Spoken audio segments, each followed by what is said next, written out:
a senior guard. Lane Nelwood, a shooting guard who also is a senior.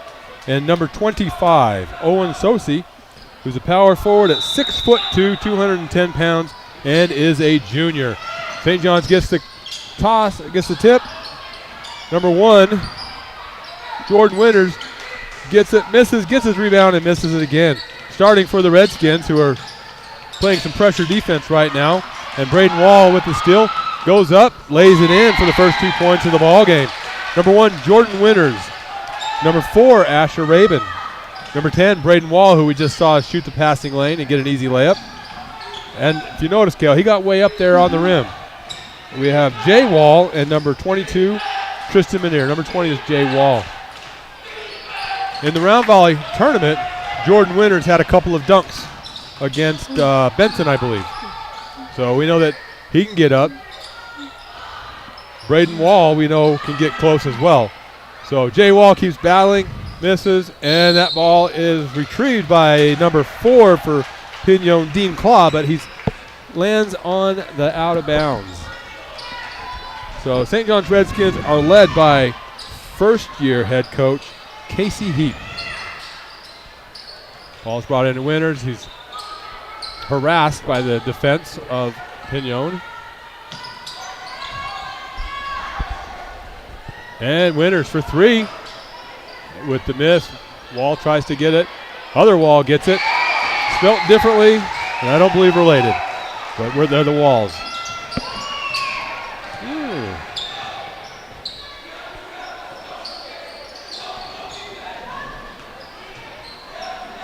Good ball movement by Pinon.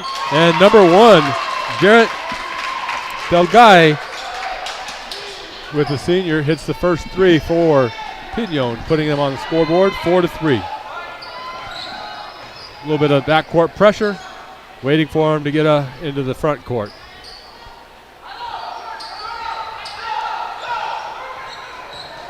Minear kicks it over to Wall. Back over to Wall. Back up to Wall. Over to Minear. Rabin to Minear. To Wall. To Wall. To Wall. Oh, and he tries the Dr. J move. And he gets blocked by the rim on that. Winters with the rebound. Gets it up. Number 4 blocks him. Dean Claw. And Pinon comes out with the rebound. Quick pass over to number 5. Nelwood. And we have a blocking foul as number 3 is trying to get past number 22, Minear. And again, Kel, you're going to see a lot more hand checks and blocking fouls as officials are trying to get rid of the physicality out of the game and allow the athleticism to come back in. And number 3 steps into that three-pointer. Adrian Begay, number 3 for 3, and Pinon takes the lead 4-6.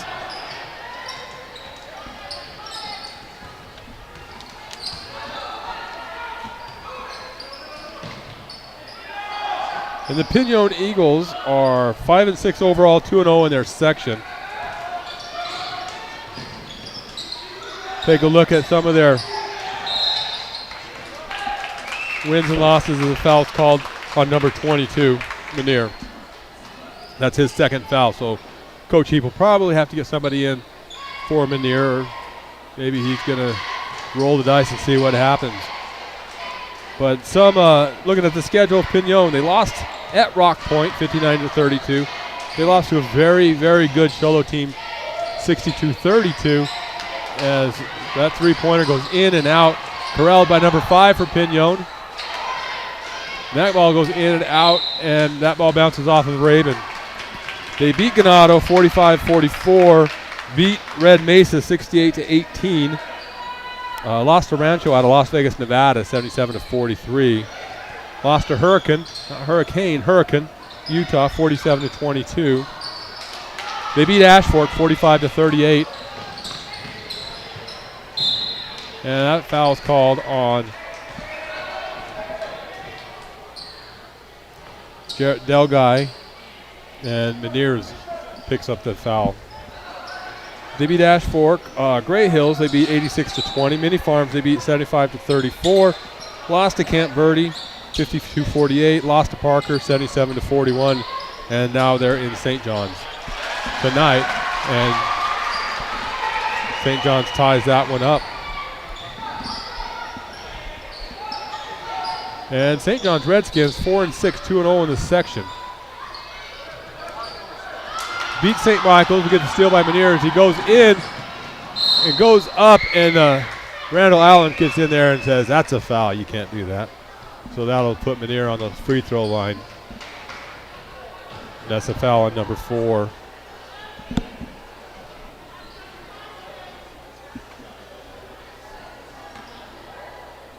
Dean Claw. So they beat St. Michael's, St. John's did, 67-51 here. Beat Mini Farm 64-18. Lost to Benson 58-48 in the Round Ball Invitational, a game that they easily could have won. And Benson did very well in the Round Ball tournament. And I think they were in the semifinals. Lost to Fort Thomas 69-55. Lost to Rock Point. Beat St. Michael's 65-38. And we have a violation on the free throw. Lost to Joseph City 72-61, and Joseph City is just really, they're very talented, very good this year. Lost to a great Sholo team 76-58. Beat Gray Hill 60-21. Lost to Fort Thomas 69-62, and here we are.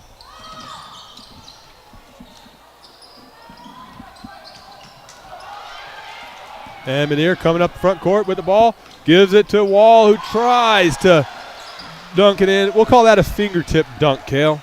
He was close to getting that one all the way in. So 8-6, St. John's retakes the lead with Meneer to Wall on a quick fast break and a great finish.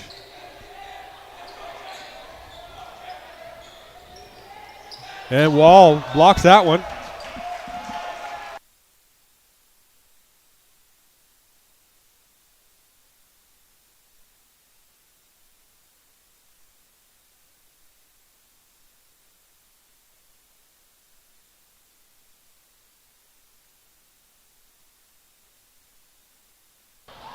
Look at Asher Raven bringing the ball up. 3 minutes to go. As Pinon is sitting back in a 2-3 zone, looks like. And Meneer splits the gap between the top two. Wall gets the rebound, goes back up, and gets the foul. So he'll go to the line for 2.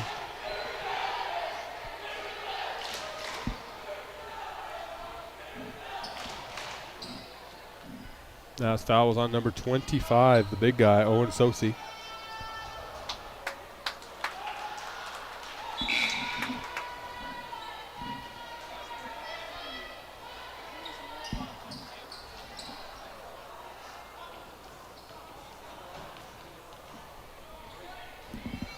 And Wall for the next one, and that one goes in and out. So we have a quick timeout by Pinon, 30-second timeout. 2:58 left in the first quarter. St. John's up 8-6. And we have a couple substitutions coming in. Looks like Wiltbank,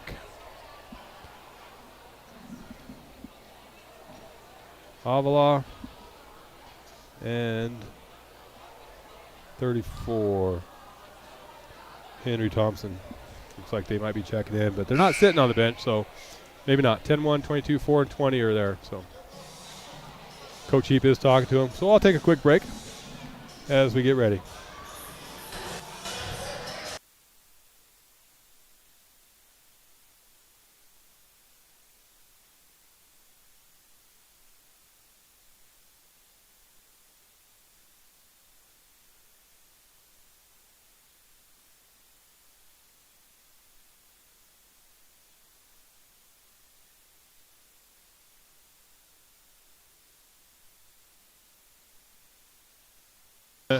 Ball's brought in, and almost a break by Pinon. They pull it out, and they get a secondary break, but the layup is missed by number 5.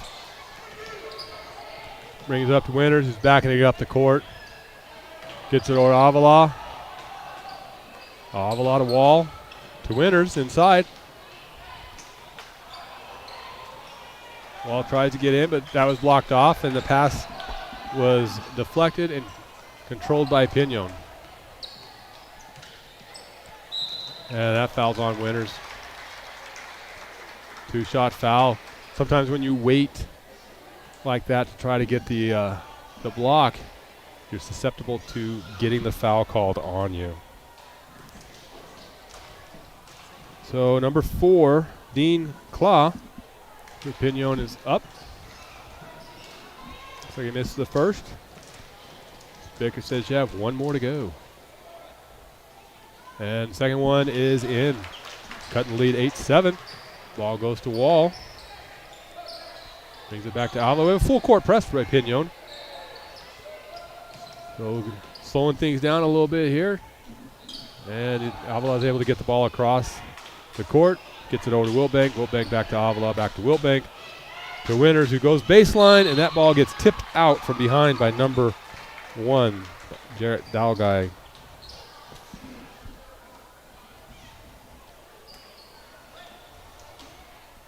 So they stack up, kick it to Wall. Wall catches it in the air, flips it in. 10-7 lead by the Redskins.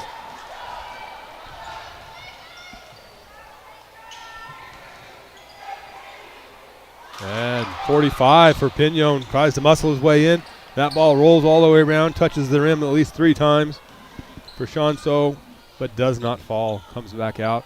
Now Winters has the ball at 3-point line.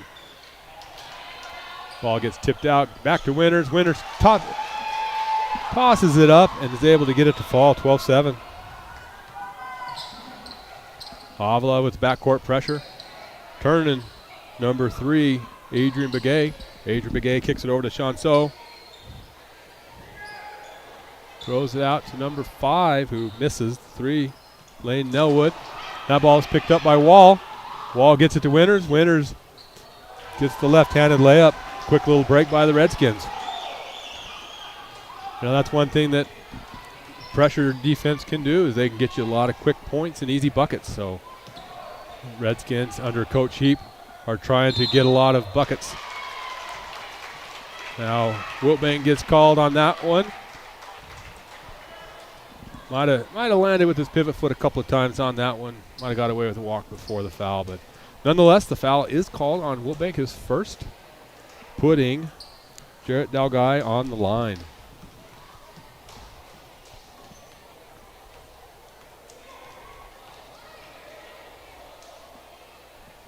And number 2, Gabe Alford, checking in for Winters, as Winters takes over Coach Heap's seat. And Winters says, oh yeah, I don't want to run in practice tomorrow. I'll let you have it back. Dalgai hits second one, 13-9. And Wilbank got surprised a little bit by that pressure and took a couple of extra steps before he got the ball down. Points on his chest, says, that's my fault. We're okay, guys. We're going to be all right. So it's good when you have players take the ownership like that. Number 5 throws it in off of Wall. Wall's hand. Walls goes in behind the back to Avila. Avila with the layup. 15-9 with 38 seconds left. Great fast break.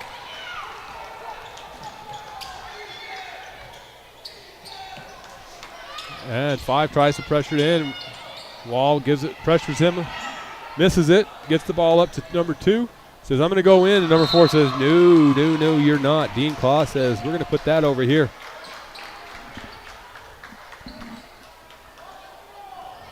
So our official tonight, Randall Allen, hands the ball to Avila.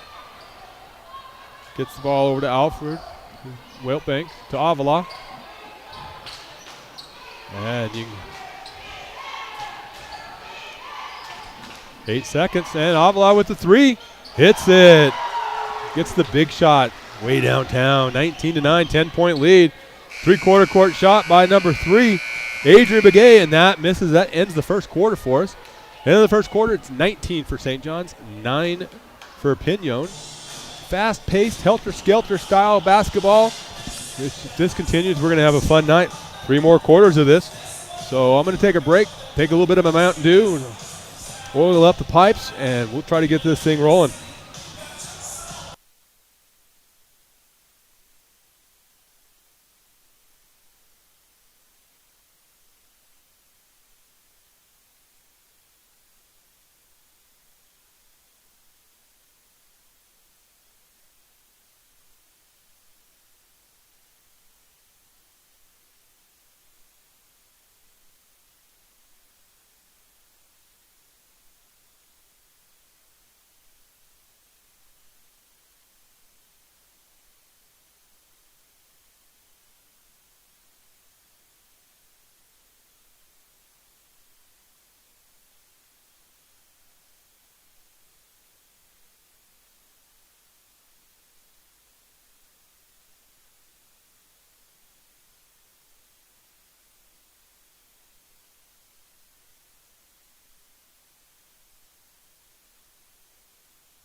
right, start the second quarter. Number 1, Del Guy takes it in. Reverse layup, misses. Ball's rebounded by Pinon. Number 34, Begay misses the 3. Del Guy with the rebound, gets back into Begay, but Winters takes it, and Winters goes up, throws it too hard off the glass, and that ball is tipped out of bounds by Pinon. So the pace has continued, at least for the first 2 trips up the court tonight, or in the second quarter. Greg Chavez hands the ball to Avila, who gets it right in. Great entry to number 34, Henry Thompson, who can't finish. Gets a couple of chances at it and just can't get it up. Great defense by Pinon. Adrian Begay bringing the ball up. Big guy, 45. Sean So says, I can shoot threes, but he misses that. Ball's brought up by Wiltbank. Gets the ball to Winters. Winters says, I'll shoot the 3 for you. Throws it over his head. And Wiltbank takes a couple of dribbles to his right, and that ball goes in and out. Tough break on that shot. Great open look right there.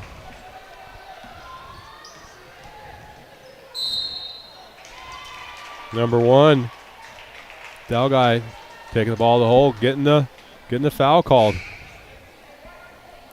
Looks like it was prior to the shot, no shot. Mr. Randall Allen said that's a block, no shot. We're going to go off the baseline. Now he's going to bring the substitute in, number 25, Owen Sosi.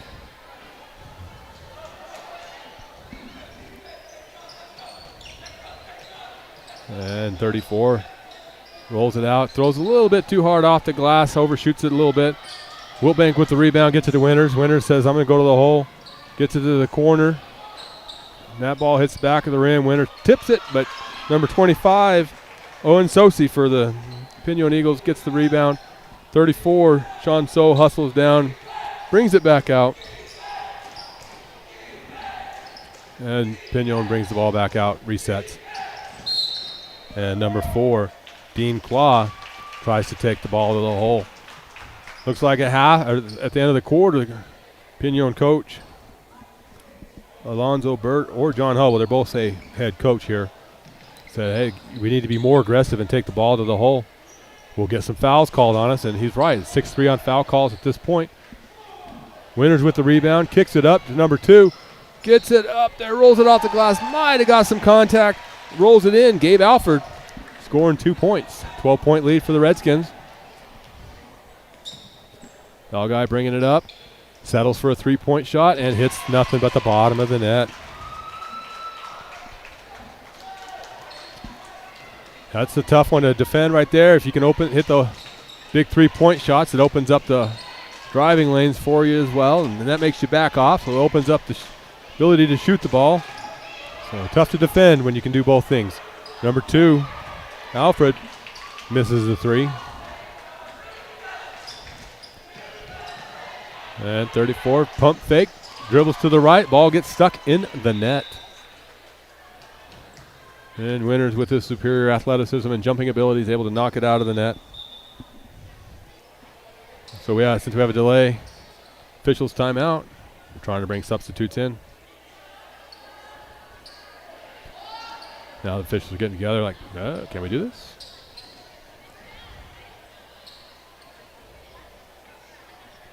And now they're bringing them in. We have Wall, Rabin, and Manier coming in.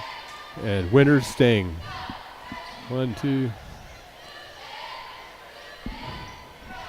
So 7-point lead, 21-14 for the Redskins. 5.5 to go in the second quarter. Winters tosses the ball to Manier. Manier's easy to see with those green shoes. I think the International Space Station has said that they can see him.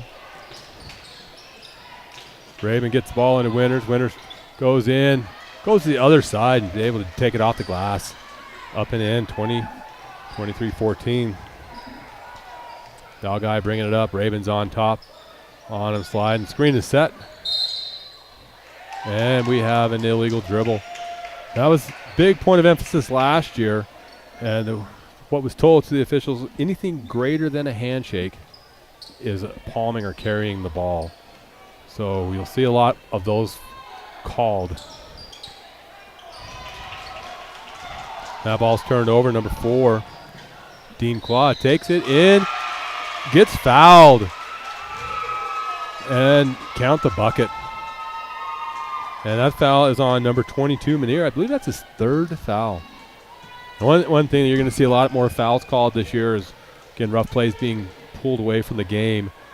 Hand checks are a point of emphasis, so extending contact with one hand, if you maintain that hand on, that's going to be called. If multiple touches, will be called. An arm bar will be called.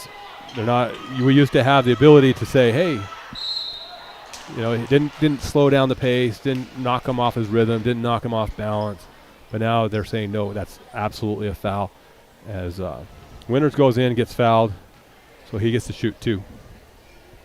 So you'll see more fouls called on that, more fouls called with illegal screens as well. First one, a little bit short. Hits the front of the rim and bounces off.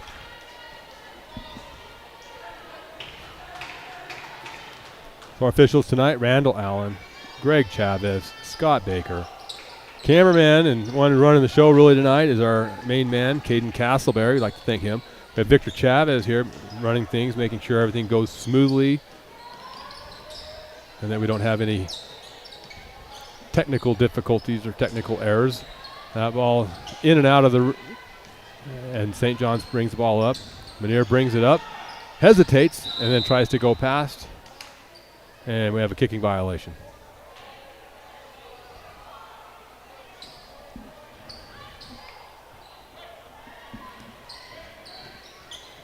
Wall gets it and is able to go right up. He had a good seal on that low block. Got the ball, was able to go straight up, get the bucket, extending the lead 25-16. And we have a timeout, full timeout by Pinon. I'd like to thank Judge Michael Latham for creating these programs and allowing us to stream home games for St. John's and other fun things that we can do through Legacy Team Productions. Victor Chavez leading the way, making sure that we have no technical difficulties, that we're online and that things go well. Caden Castleberry running the cameras tonight. We're doing one camera. Maybe later this week we'll have more cameras as we're trying to get back into the swing of things. So we'll take a quick little break and be right back.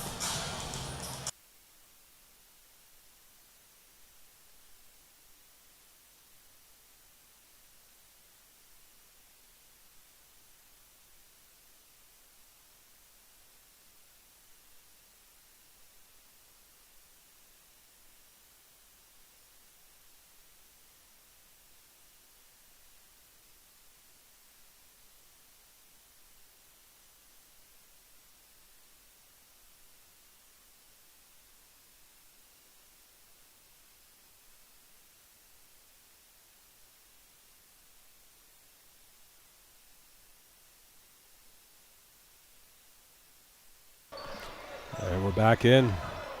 It was Dogeye. Brings the ball up. Raven right on top of him. Great job of sliding his feet, not using his hands. He's able to help create the turnovers. Manier gets there. And ball goes off of Pinon, St. John's ball.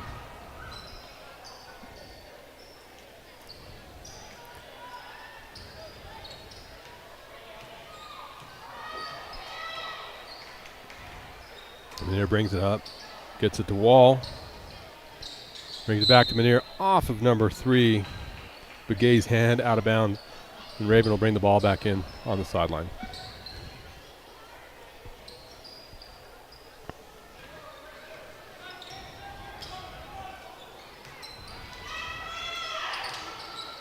Ball brings it across the top. Manier swings it over to Raven. Gets it inside the Wall. Back to Raven for the 3. And that's good for a 3. That's some of the toughest basketball right there. When you can get the ball inside and then back out, three-point shooter can step into it, and it's a lot easier and a lot better of a shot for him as that worked in.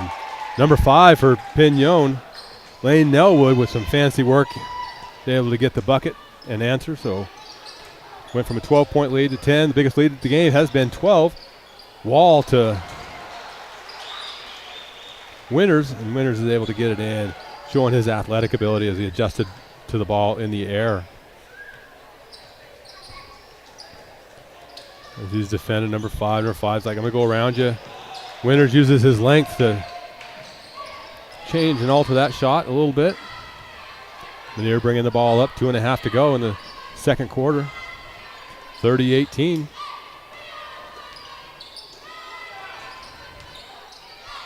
Wall gets it to Minear. Gets in the short corner to Jay Wall, who shows some nifty moves, but that ball just does not go down. Great move by Jay.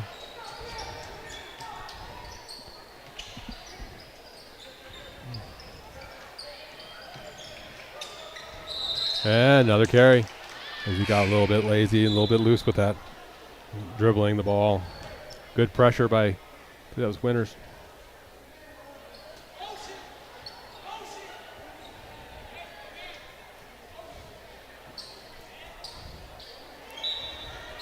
So now we have number 24, Spencer in, Avila in,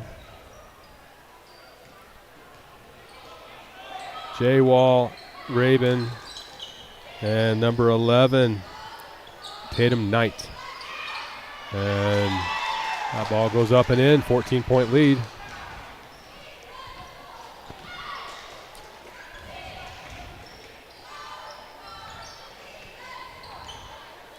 Knight hounds number 4, Claw. One takes it, gets the shot at the elbow, and that's a little bit too hard. Ball comes down to Raven. Raven pushes it up, throws the ball away. Great defensive pressure on Begay, jumping that and forcing the throw to go out of bounds. Minute 19 to go in the second quarter.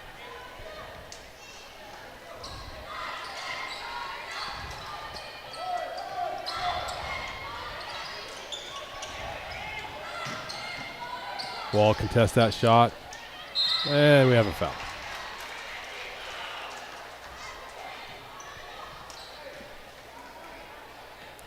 Foul's on number 20, Jay Wall.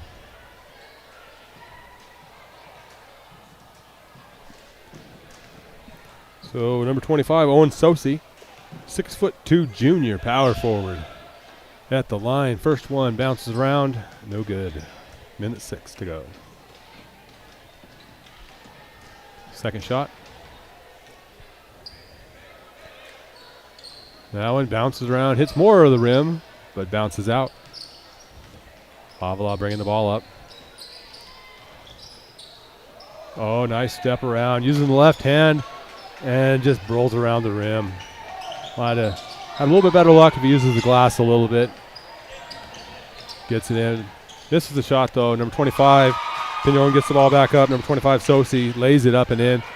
Cut the lead to 12. Avila picks up his dribble, kicks it over to number 24, Spencer. Knight to Avila. Avila thinks about it, takes it in, kicks it out to Spencer for the wide open three. Bounces off the front of the rim. Knight gets the rebound to Wall, and that ball just got ripped from Wall's hands by number 4, Claw, who takes it in, does a Dr. J move. And Raven's like, I don't know how I hit him, but he must have done some crazy stuff with his body to get that ball up and around me. So he gets 2 shots.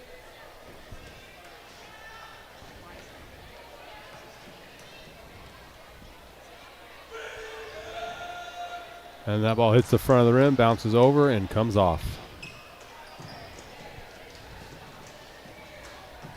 And hey, Bruce, we did have Kale up here, but apparently going back to school was really hard on him, and he's exhausted. So he went down to hang out and hope he wants to go home. So second one is made, cuts the lead, 11-point lead, 12 seconds to go.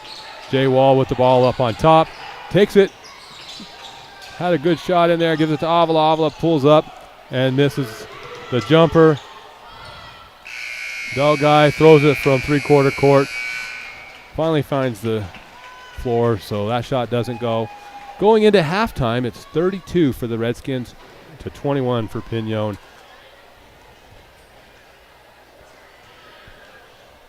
So we'll be back in a few minutes with some second half action.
Hear the difference? Yeah. Okay.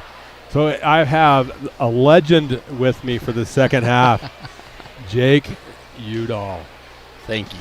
Jake, man, I remember Jake from way back in the day when I was still a pretty young official, and he was a great player here at St. John's. That was a couple days ago, Jake. A few years, about 15. So 15 years ago. So you've had a lot of great times on this floor. Yes. So who was your coach back in the day? Rich Bratt was my coach. Rich Bratt, honestly, a legendary coach in the state of Arizona, coached many places. I think Winslow was one of them. St. John's might have been his last stop. Wall for a 3. And Winters using his length. You know, that's tough. You hear a lot, too, as an official, like Winters comes from behind. It gets the rebound, puts it back up, and, you know, you start hearing over the back, that's a foul. So let's talk me through that. You know, you don't see many kids like him just move down the court as smooth as he does. He just has an athletic complex, runs the floor well, seems to have a pretty good head for the game as well. Yeah, I think you're right. Boom, big. That was a big screen. Big screen. I tell you what, you run into Jay Wall. He's a big left tackle. It's a brick wall right there. It's like Orr from the blind side. I think if you take a screen like that from Wall, when you finally pick yourself up off the floor, you're mad at your teammate for not telling you that he was there. And Winters like, why didn't I get fouled on that one? That was a good finish. As he puts it in.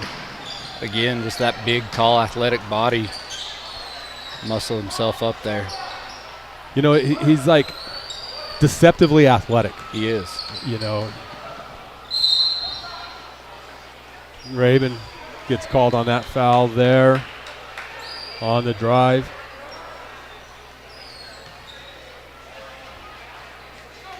You know, for Pinon not having a very tall team, big team, they're pretty quick, pretty fast. Still a good little team right there. Yeah, they put Owen Sosi, number 25, at 6'2", which he's a little bit taller than Jay Wall. I tell you, Pinon's a tough team to defend, though, because they can hit the 3, and then they can drive too. Yep. You know, if you do both, it makes it a really tough situation. So who was on your teams back in the day? Ooh, so we had Darren Wall, so he'd be the uncle of Jay. Cord Whiting. Oh, man, now you're making me think. I tell you what, the memory's the first to go, I heard. I think that's what they told me. That's true. Kyle Hauser was there.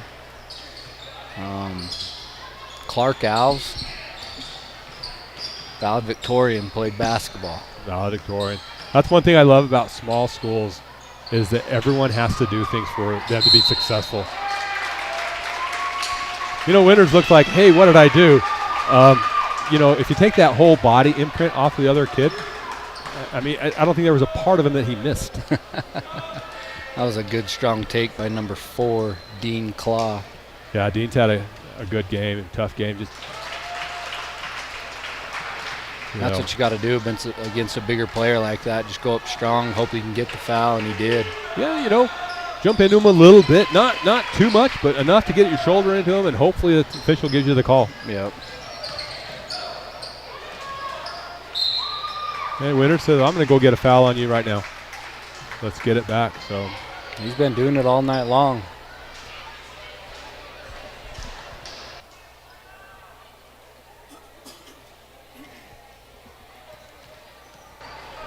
So, what with Bratt, what was your guys' style of play?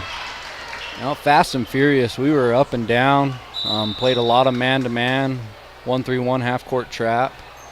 And we were just pretty dang athletic. I was our shortest player at 5'10" for our starting lineup, and everybody else was 6'3" above. We had a big lineup, but we were very athletic. Up and down the court. We had a pretty disappointing senior season. Just fell short of expectation of where we could have been, but, that's how it works out. Yeah, sometimes. It's tough. The 2A conference has been, especially in basketball, ridiculously tough. Traveled by number 5. Yeah, good call by Randall Allen. But the 2A conference has been ridiculously tough. It's been tougher than the 3A and possibly the 4As, especially in the recent years with those guys. I remember back when I played 100 years ago, Scottsdale Christian. They were Class C 1A, and they ended my senior year, and it was just like they are today. I was only 6 foot as a senior, and we had one guy that was 6'4". Their shortest player was 6'4". Yeah. So they just flat smoked us. And now they've just moved up to the 2A and continue. And they are good. I mean, I reffed them last year, and probably the most fundamentally sound basketball team I've ever reffed. It's funny. It's going to be interesting who they call that on. Winters is looking at like, hey, I got all ball, but 10. Yeah. Wall got it from behind. Yeah. Probably got his arms. But so tell me, last year you had him. And that was the state championship game. Yeah, and they're just good, just fundamentally sound, well coached, very well coached. And you can see it. You can see that they play basketball year round. That they do all the little things correctly. They're disciplined, and that's what good basketball teams do. They beat you in the discipline side of the game. They don't miss layups. They don't miss free throws. They don't commit stupid fouls. They just do what they need to do to win the basketball game, and there's something to be said about that. For sure. And I think Rob Fredericks is their head coach. He's been there. No, he left. He left. He left. He was there a couple years ago. Trying to remember. And they had a new guy last year. But I mean, he'd been with the program forever. He used to play for him. Yeah. Back when I actually played in the early 2000s. Yeah, I know. I've had them a ton in the playoffs. But yes, rich culture of basketball there. There's a rich culture here in St. John's. We're trying to build back with this young coaching staff, and there's a good underclassmen, a few good seniors, and so hopefully we're on the right track of getting back to where St. John's used to be. Well, the name's right. Yes. The name's right. I mean, obviously have a legendary coach if your name is on the floor. Yes. And I'm sure there's a relation. I don't know. My wife would be able to tell me how they weave through the family tree. So Casey is Verl's grandson, and the assistant coach Michael Lindsay is Verl's grandson as well. So you got two of Verl's grandsons at the helm of this basketball program. I think they're in pretty good hands. I think the boys are starting to buy in, hard work, determination, and they're coming along. The little that I've watched, they're getting better and better every game. So I tell you, the first thing I noticed on their first game that I just sat and watched, you might have shown up too that night, is just the intensity that they play. Mm-hmm. They pick up their defense earlier, and he's really working hard to get their hands down. Yeah, making them move their feet. You have a couple kids that like to put their hand on still, have some bad habits, but you see that he's working on the proper fundamentals of defending. So one thing I love too that I've seen, especially tonight, is you see him coaching. You don't see him talking to the refs. You don't see him yelling. You just see him coaching. And there's something to be said about that as the coaches that I've officiated in my years, that the good coaches coach. And that's what they worry about. They don't worry about the things that are out of their control. They just go out and coach the game, and their teams respond well to that. And I can see that in Casey and Michael and what they're doing right here. And I think in a few years this is going to be a team that's going to make some noise. No, I think you're right, and I appreciate what you said there. When you have coaches who coach, the kids play. Yep. They don't help you officiate. They just play. But also the fans leave you alone too. Agreed. That's where you want to officiate, is with a coach that just coaches. Yep. Yeah. When they coach, the fans cheer and the players play, and everything falls in order. Muneer for three. That's a great shot. That is. Wilt Banks seeing him in the corner all alone. He could relax, step into it. It's a great three-pointer. Stretching the lead back to we're at 22. They've really put a stretch on that lead. Yeah, they have.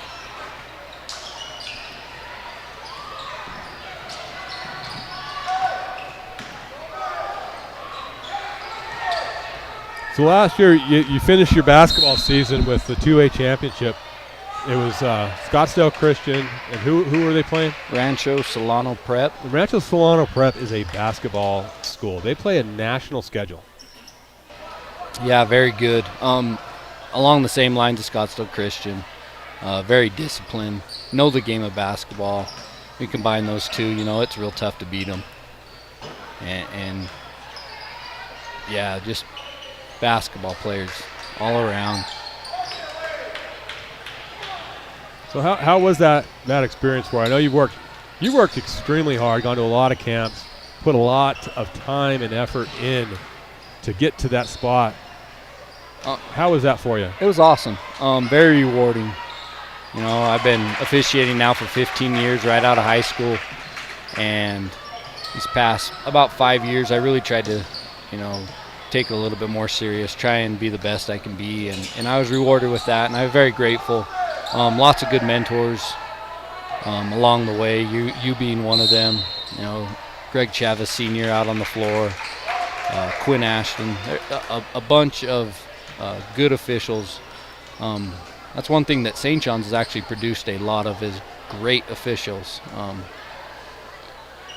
And I think that's a testament not only to our town, but to our schooling,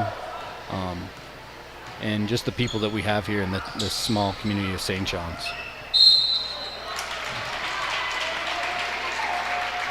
And a block call on Manir. That might be his 5th. There's 4 up on the board, so this might be number 5 for him. That is number 5. That's a big loss. And that's one thing. When you just got one, and you know that big number 4 is up there, and number 5 means that you get to sit at the end of the bench for the rest of the game and hopefully cheer your teammates on. Yeah. You got to adjust. Yeah. You got to make an adjustment. You got to be, at that time, you got to be a cerebral basketball player. Manir had a good game tonight too. He did.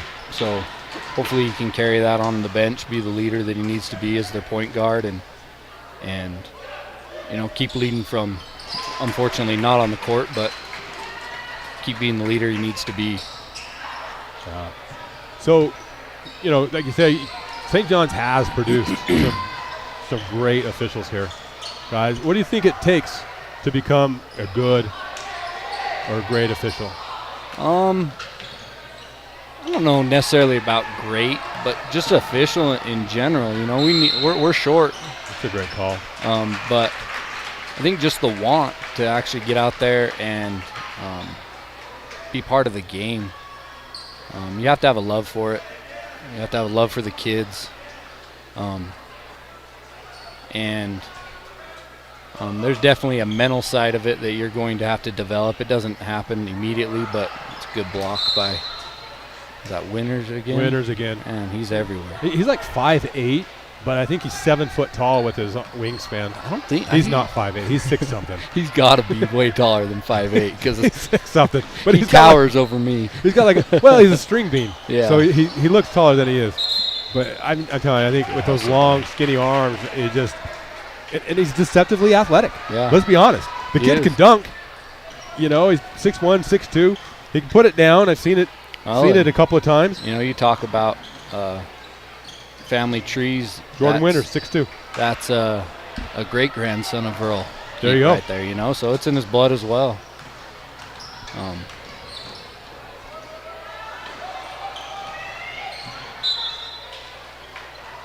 Out of bounds. Yeah, out of bounds. So, as you became an official, what do you think, prepared you the most and helped you the most to get there? I had some humbling experiences in terms of having to learn the game, thinking I knew the game, but I really didn't. But having to learn the rules, learn how to actually manage a game versus just going out there and calling. Because we have a whole lot of stadium refs. I hear them every night. But actually having to get out on the court, make a call within a few milliseconds, know exactly what that call is, be able to report it, number. There's a whole different facet to the game that fans just don't quite understand in the decisions you are having to make. And you said it best. I mean, the decisions that you have to make, they're like over with before you even realize what just happened. And there's another strong take by Winters and one situation. Yeah, I think Winters said, I'm going to take the game over at this point. He's got to be closing in on 20 points tonight. Yeah, if I knew how to count. I went to Joseph City, though, so my math skills aren't very good. So, but yeah, you said a lot of things that I think are important, and we think that we know the game. We grow up, we play the game. So we think we know the game. And, we play at different levels. I played at a very small school. You played at a bigger school. I had one coach who was pretty good and taught me a lot. And, you had some good coaches and quality coaches going here and taught you a lot. But, I mean, there's a difference between playing the game, between coaching the game, and officiating the game. Oh, definitely. You see all three of them, you see the game in different lights, and each one has its ways and ways to do it and ways not to do it. Well, end of the third quarter, St. John's up by 20. Heck of a showing tonight by Winters out there. He's kind of put this team on his back tonight.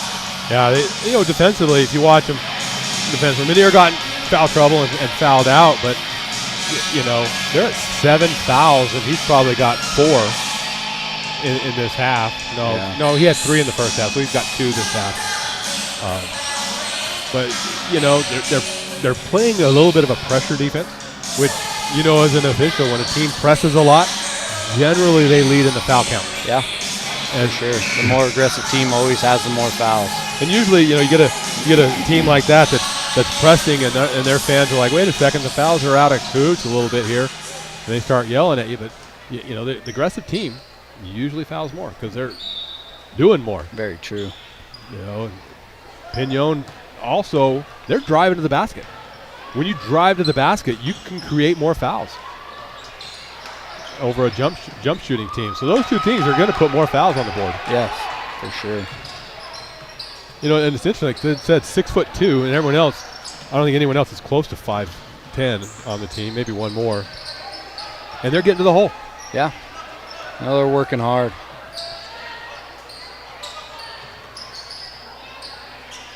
I tell you, Pinon, there's no easy way to get to Pinon either.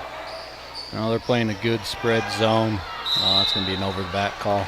Really? Kale says there's no such thing as an over-the-back call.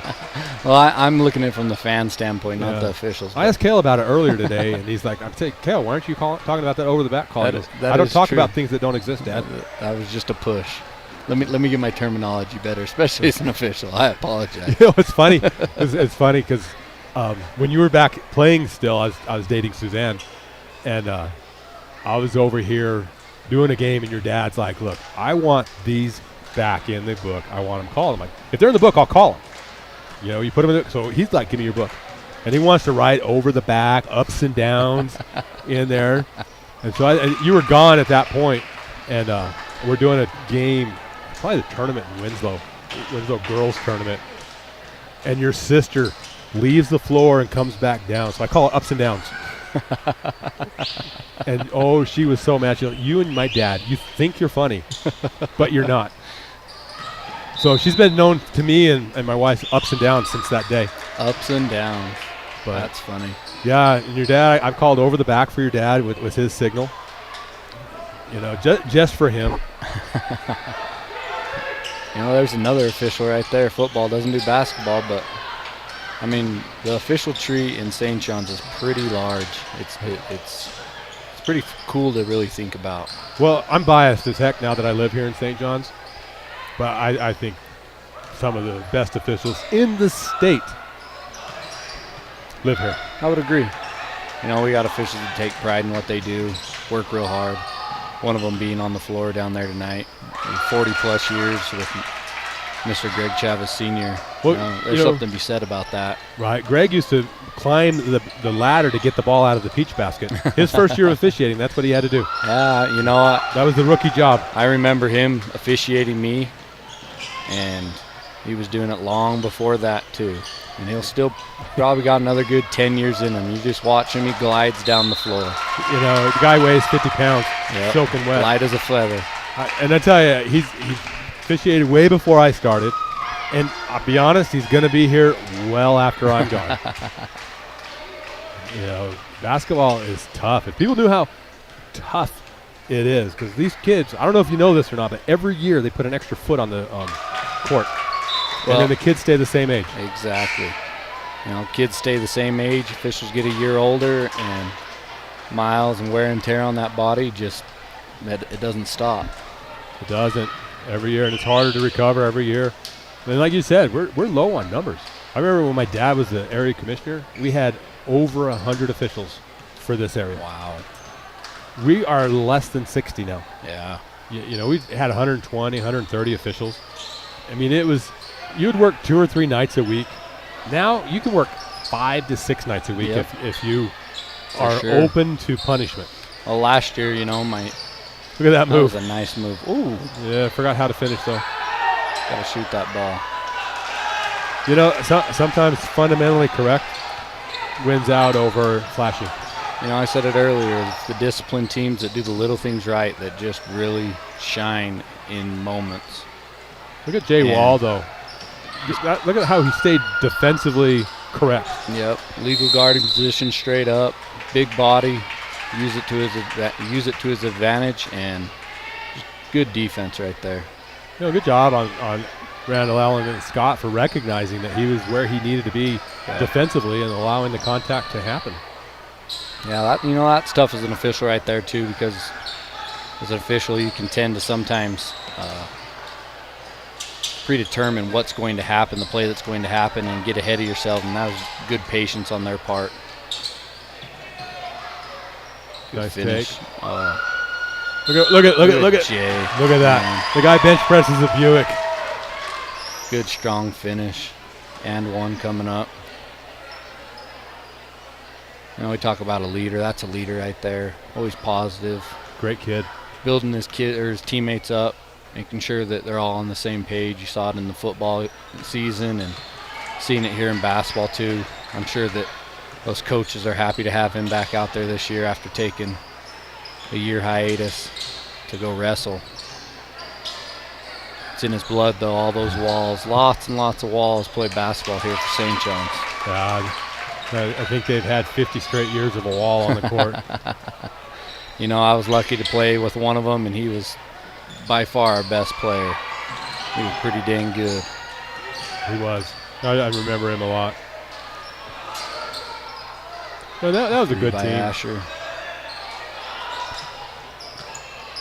You know, that's the thing is, like, if you go back at the tradition and the history of St. John's basketball, St. John's has produced some very athletic teams and very athletic kids, and they've been put together with some quality coaching in the past as well. Like, yep.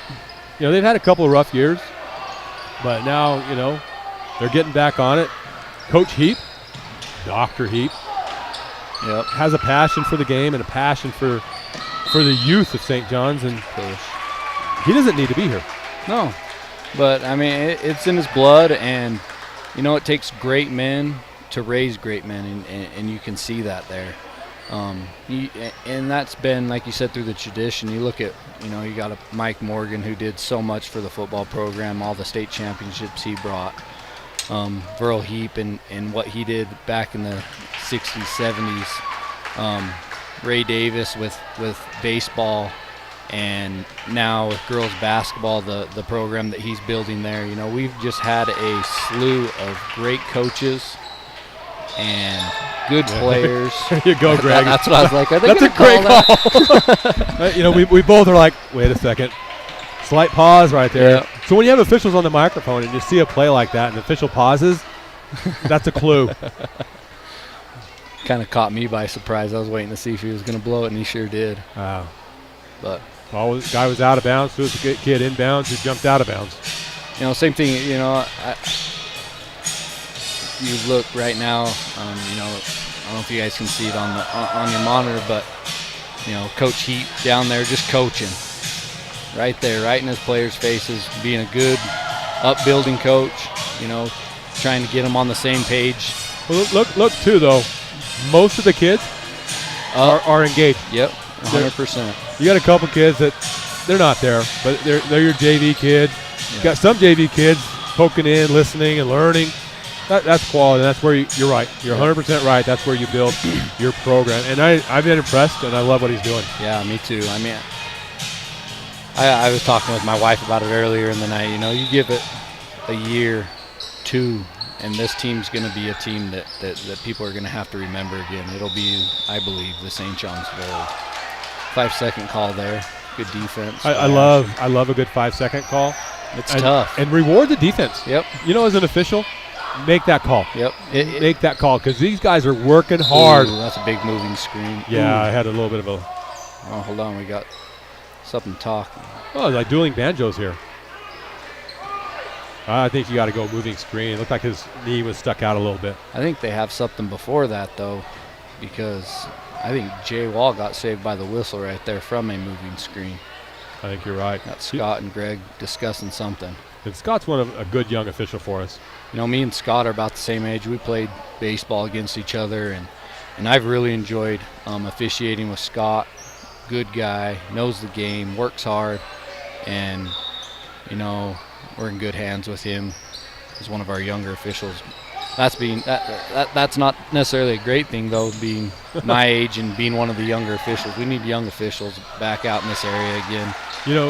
Nassau Association of Sporting Officials, they did a study. And do you know what the average age of an official is? Oh, it's probably 50. I'm a young official. You should take pride in that. Only for a few more months.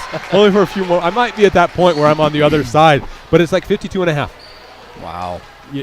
That's the average age of an official is 52 and a half over all sports over the country. Well, they say that if you officiate for 3 years, you'll stay. But in those 3 years, I mean, unfortunately, coaches, fans, even players now, they are just not kind, unfortunately, and it takes a toll if you're not ready for it and ready to expect it. Long full court pass to Wall, tried to dunk it, and won. Look at that. It's good sportsmanship by number 4. Yep. You got to give him credit. Guy tries to posterize to dunk it. Again? Dean Claw. And he's one that we've talked about. Him at number 1 have done a lot for Pinon. Tell you what, number 1. Who's number 1? What's his name? Jarrett Dalguy? Yeah, Dalguy. That is an impressive head of hair. For those of us who our hair looks like the economy and has receded a little bit, we're jealous of hair like that. It just flows as he jogs down the court. Got a hand check on Jay Wall right there. Yeah, if I had hair like that, I don't think I'd ever cut it. And I'd be twisting my hair all the time. Enjoy it while you got it because you never know when it's going to go. It's funny. Well, a lot of the guys that I went to high school with when they were in high school had hair like that, the old school mullet style though, but long hair, And now, they've got the closest shave. They're all bald. So, I don't know. There might be something to that. But I tell these young kids, man, enjoy the hair while you have it. Yeah. And here's another full court pass. Oh. So one thing you said that it struck a chord with me, and B.J. Little, legend. Yep. Legendary official for us. Guy. One of the greatest guys you'll ever meet, ever talk to. Great call there. Yep. He could have went either way with that, a double dribble or a travel. Yep. Either call Good was call. right. But BJ and I are on a road trip because we've done millions of them, I think, between the two of us over the years. One of my best friends from Little League through today. Good hustle. Good hustle, yeah. Anyway, he talked about strong communities. Mm-hmm. And he told me about his grandpa. And his grandpa's like, look, if you build strong men, you have a strong community. If you have a strong community, you have a strong town. Mm-hmm. If you have a strong town, you have a strong county to state to country. And, St. John's is one of those towns. It's the biggest small town in the world. Anywhere you go, somebody knows somebody from here. For sure. And I think it goes back to that. You have good men creating good young men. Yep. And that creates a good community, which creates good on top of that. So, Yeah. you know, having guys like Dr. Heap, Ray Davis, and the other coaches that they've had throughout the years here are incredible. Brandon Crosby as your wrestling coach. Yeah. You Yeah. know. That's a storied program now. You know, you don't find many better wrestling programs than that. Yeah. Mr. Bell, your previous wrestling coach. Yep. And stuff. So I think you're right, you know, and I talk about it all the time. Like, I don't even care. Yeah. Personally, how much you know about the game. Because when you create quality men or quality women, Yeah. you create a quality program.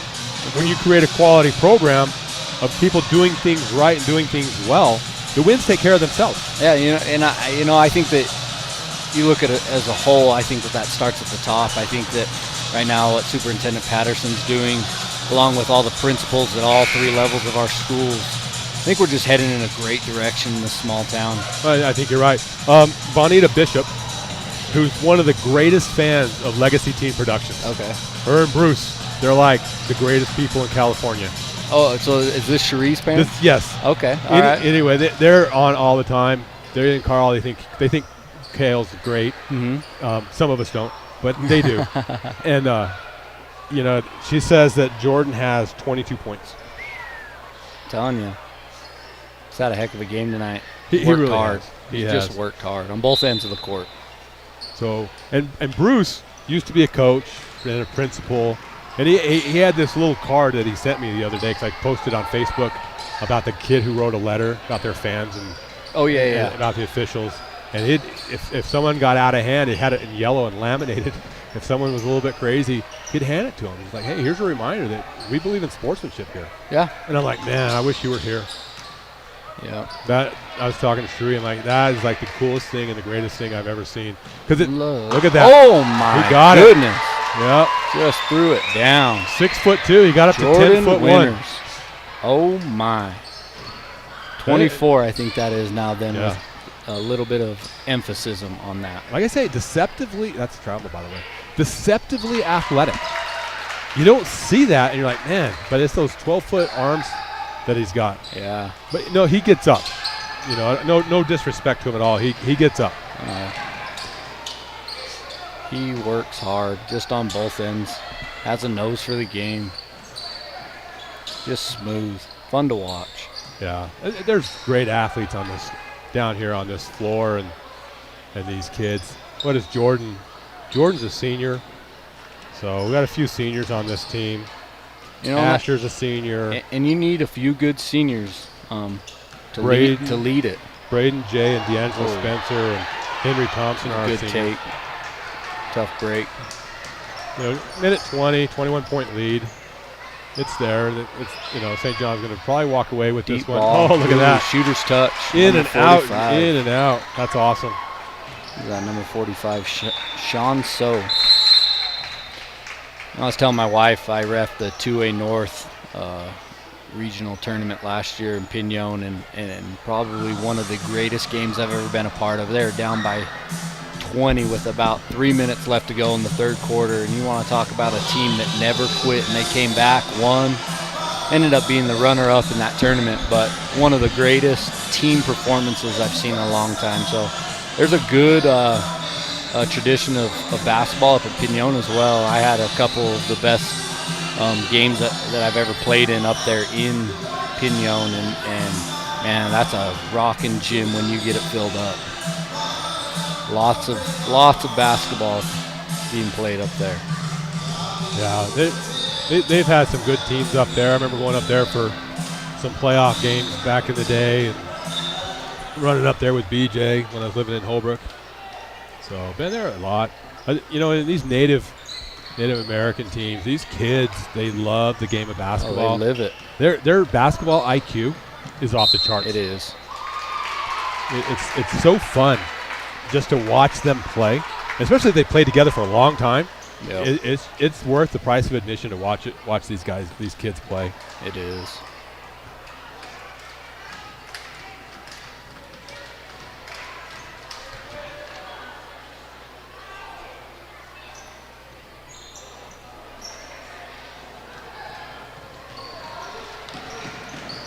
And Clance, there's one for the Bishops. I think Clance was pointing up here at you guys for you. Got 3 juniors out on the floor right now and a couple seniors. Coach Heap mixing it in, making sure that his younger guys get some work. I think the good thing for Coach Heap and these kids is they continue to get better. They probably I did their Benson game in the round ball tournament, and I'm telling you, they should have won that game. They're every game they're getting better. Every game they're going to come out and they're going to work. They're not going to lay over.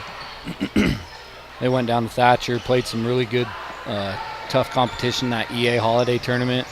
Did fairly well. I'm sure learned a few things. Probably wish they could have done a few things better, but in the end, I'm sure they grew over the weekend and will carry that throughout the season. Yeah. So I'll put Dane on the line. That should be the 7th foul. 9 seconds left.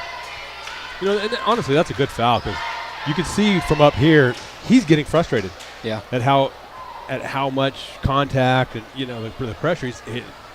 If you don't take care of that foul, you're going to have a worse foul coming from him. Yeah.